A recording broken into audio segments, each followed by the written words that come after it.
Христос воскресе! Воистину воскресе! Воистину воскресе! Христос воскресе! Воистину воскресе!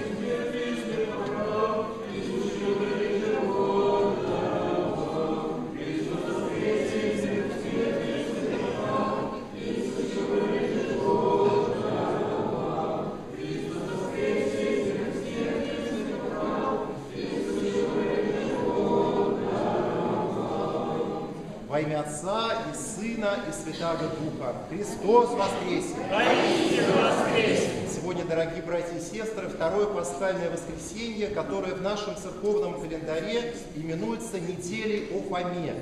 Каждое из пасхальных воскресений посвящено совершенно особому воспоминанию. Неделя Жон Мироносец, неделя о расслабленном, неделя о самарянине, неделя о слепом. И главное, что объединяет все эти воскресные дни, это размышление не только о влиянии божественной силы на человеческую жизнь, но размышления о разных вариантах отклика человеческого сердца на волю Божью. Каждый раз в евангельских повествованиях этих воскресных дней мы слышим с вами о том, как разные люди по-разному своим сердцем воспринимали проповедь Христа, воспринимали Его чудеса, воспринимали Его крестные страдания и, наконец, весть о Его преславном воскресении. И этот ряд пасхальных воскресных дней не случайно открывает сегодняшний день, Фомино воскресенье, неделя о Фоме. На сегодняшней литургии мы с вами слышали фрагмент из Евангелия от Иоанна, фрагмент из 20 главы повествования, где рассказывалось о том, как Господь в вечер дня своего преславного воскресенья явился своим ученикам и уверил их в реальности своего воскресения, показал им руцы и нози свои, как сказано в Евангелии, и сказал о том, что им предстоит идти в мир, проповедовать Евангелие всей твари, уже тем самым приготовляя их к будущему апостольскому служению. Но в тот день среди ближайших учеников Господа не было апостола Фомы. И когда спустя некоторое время апостолы рассказали Фоме о воскресении Христовом, об этом явлении их учителя и спасителя всего мира, Фома не поверил, Фома отверг эту весть и сказал те слова, которые стали уже крылатыми: «Пока не увижу, не поверю». Эти слова часто в нашей жизни повседневной мы повторяем. Действительно, кругозор человека земного естественным образом ограничен миром материальным.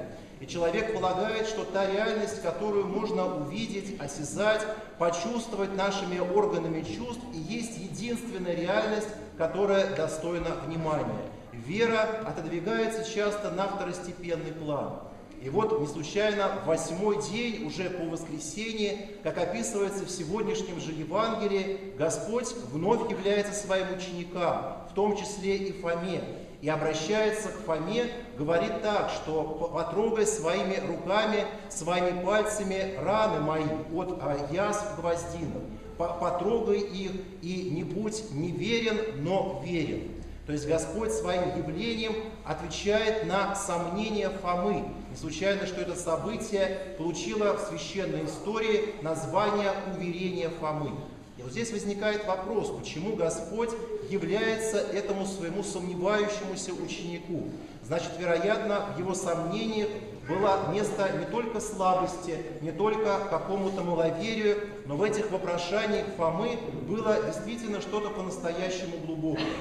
Часто очень со словом «Фома» у нас ассоциируется эпитет «неверующий». Мы говорим о том, что вот Фома сомневается, Фома не верит, и этим самым ставя его ниже других учеников, ниже тех жен Мироносец, которые сразу всем сердцем восприняли весть о воскресении Христовом. Однако в опыте Фомы на самом деле заключена величайшая духовная ценность. Ведь Фома, как мы помним из предшествующего евангельского повествования, был по-настоящему предан своему учителю, когда в одном из эпизодов описывалось, как Господь должен был идти в Иудею, и иудеи хотели убить его. Фома настолько был готов отдать жизнь за своего учителя, что говорил: «Пойдем, и я готов умереть за него, умереть вместе с ним». То есть его преданность Христу была совершенно безгранична. и в то же время вот это сомнение. Что на глубине стоит за вопрошаниями Фомы? Что стоит за этими его сомнениями? На самом деле Фома задает вопрос о том, а имеет ли воскресение Христова отношение к материальной, телесной стороне человеческой жизни. Действительно, вопрос животрепещущий. Является ли воскресение событием только духовного мира, только духовной реальности? Или же воскресение Христова – это событие вселенского масштаба, которое обновляет нашу материальную повседневную жизнь? И вот Господь, как раз являясь Фоме, свидетельствует о том, что Его воскресение является знаменем обновления всей плоти человеческой. Потому что Господь воскресает не только в духе, но и в плоти. Мы празднуем Его преславное воскресение. И в этом воскресении в самом деле преображается всякая тварь. Всякая тварь получает надежду жизни вечной. И в этом смысле вопрошания Фомы являются проявлением не только сомнения, не только скепсиса или маловерия. Его вопрошания являются проявлением ищущего духа человеческого. Еще в древности, в Древней Греции, философы размышляли о том, что самый эффективный путь обретения истины – это путь задавания вопросов. Не случайно Сократ, еще древний мыслитель, со своими учениками рассуждал о сложнейших материях бытия именно таким вопросно-ответным способом. Те задавали ему вопросы, и в самих вопрошаниях раскрывалась вся глубина той или иной сущности. И вот Рождество Христово, оно открыло новый этап в бытии всего человечества.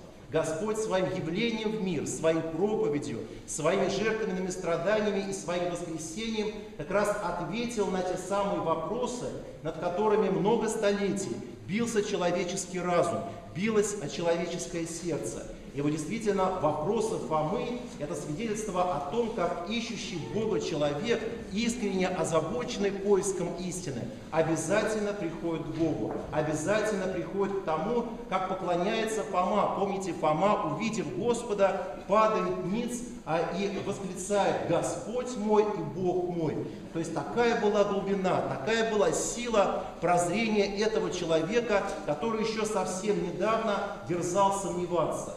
Таким образом, в этом сомнении Фомы мы видим, конечно, знак благой. Мы видим стремление человека по-настоящему не только чувством, не только сердцем, но и разумом своим разобраться в божественной истине. И мы видим, что Господь как раз делает шаг навстречу этому ищущему человеческому уму. Господь не отвергает Фому, не отвергает его сомнений, но Он приходит к нему, является к нему и говорит: не буди неверен, но верен. Очень часто и в современном мире перед нами, христианами, стоят самые разнообразные вызовы, когда люди, далекие от церкви, враждебные даже по отношению к церкви, нередко задают те или иные вопросы. И всегда перед нами возникает дилемма: вступать ли в разговор, пытаться ли отвечать на эти вопросы, или же заведомо считать все эти разговоры бессмысленными. И здесь мы должны к этому относиться всегда с рассуждением. Если мы видим в вопрошающем стремление по-настоящему познать истину, стремление приблизиться к Богу, стремление действительно найти ответы на какие-то сокровенные для себя вопросы, тогда, помолясь по мере сил, мы должны беседовать с этим человеком, должны подводить его к божественной истине, веря, что не нашими усилиями, не нашими словами, но именно божественной милостью всякий ум, ищущий по-настоящему Бога, в итоге его обретает. Если же за этими вопрошаниями скрывается глумление, как это было у тех мучителей Христа, которые тоже призывали его сотворить чудо, сойти с креста, говорили о том, что тогда якобы они поверят в него, тогда, конечно, с этим глумливым вопрошанием дело иметь не стоит. И вот дай Бог нам всем, когда мы задаем себе вопросы о вере, вопросы о Боге, уподобиться как раз ищущему Фоме, чтобы каждый наш вопрос был бы не знаком маловерия, не знаком какого-то отрицания или глумления, но в каждом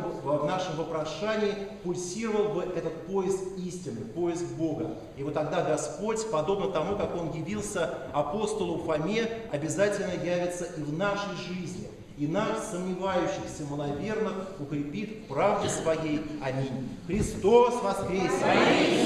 Христос воскресе! Христос воскресе! Воистину воскресе Христос! Аминь. Всех вас поздравляю с пасхальным воскресеньем.